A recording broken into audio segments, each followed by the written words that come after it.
আচ্ছা, এখন বাজে রাত 12:30। ঠিক আছে, এই দেখছো চার রাস্তা মোড়, দেখতেই পাচ্ছ। এদিকে একটা মোড় গেছে রাস্তার, এদিকে একটা মোড় গেছে, এদিকে একটা মোড়, এদিকে একটা মোড়। এই চার রাস্তার মোড়ে মানে কতটা যে তুকতাক হয়, কতটা যে লোকের ক্ষতি চায়, এখনও যে তুকতাক হয়, কত রকম বান মারে, সেটা দেখলে বিশ্বাস করবেন না। এই যে চার রাস্তার মোড়ে কে লাল কাপড়ে করে কী সব তুকতাকের বেঁধে গেছে। চার রাস্তা মোড়ে লাল কাপড়ে তুকতাকের জিনিস বেঁধে গেছে, যাতে কেউ পাড়া দিলে তার যাতে ফাড়া যায়, তার যাতে রোগ হয়ে যায়, তার যাতে শরীর খারাপ হয়ে যায়। এক ধরনের বান বলে এটাকে। ঠিক আছে, ঠিক দেখতে পাচ্ছ এই যে পড়ে আছে, আর এই যে দেখতে পাচ্ছ চার রাস্তার মোড়।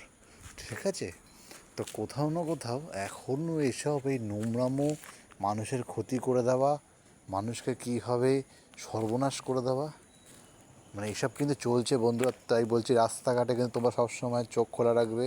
বিশেষ করে তিন রাস্তা মোড়ে, চার রাস্তা মোড়ে সবসময়ের জন্য নিজেকে চোখ খোলা রাখবে, যে কোনো কিছু যেন পুতুল, কোনো কিছু দেখবে কাঠি ফাটি গোজা আছে, এরকম ন্যাকড়া পেছানো বাঁধা আছে, এগুলো থেকে অ্যাভয়েড করে থাকো।